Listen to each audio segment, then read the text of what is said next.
Right then, drum roll. Here is your reveal of the Focke Wulf 190 WA8. So in she comes.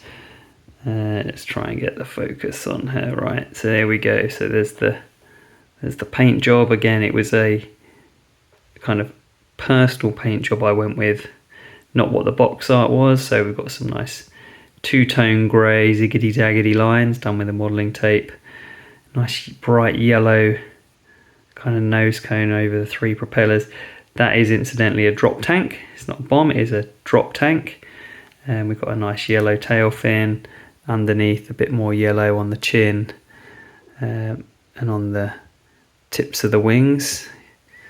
You can see the line there. So other things of note, there were some absolutely tiny decals or transfers here. You can see some of them on the side and some of them are so tiny it's hard to see.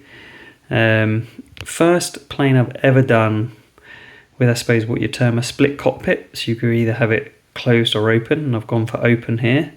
So you can see inside. It is undercarriage up. Yes, there's no pilot in it, but I'd never trust myself to paint the pilot nicely. So she's turned out really nice, really pleased with it.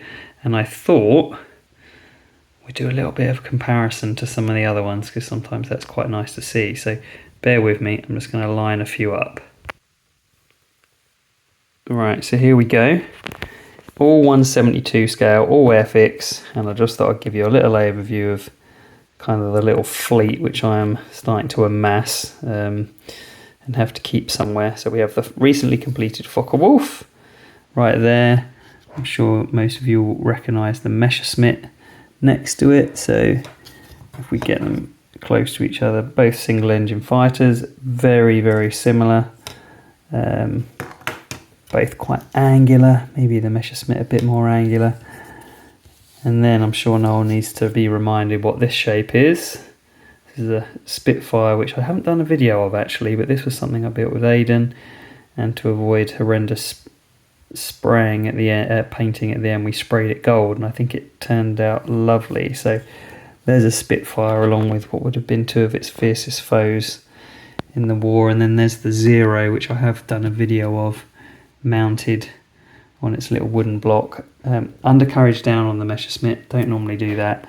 Undercarriage up on this one. This one's Aidan's really, so I'm not going to talk about that too much. I may put that on a wooden block, similar to the Focke Wulf. I haven't really, similar to the Zero. I haven't really decided yet. Only final thing just to talk about, I suppose, the decals were absolutely tiny, and you can see there's one there that I didn't even bother with because it was so small. And the swirly bit on the nose, I said I wasn't going to try and paint the swirly bit on the nose. There is a decal actually to help you do that swirly bit on the nose, which I think still would be difficult. So I haven't messed around with it. I've just left it as a nice, different, unique paint scheme, bright yellow. So there we go. Just made that up. And it's turned out pretty nice. I'm really pleased with it. So there we go. That is the Focke Wulf Fw190 A8.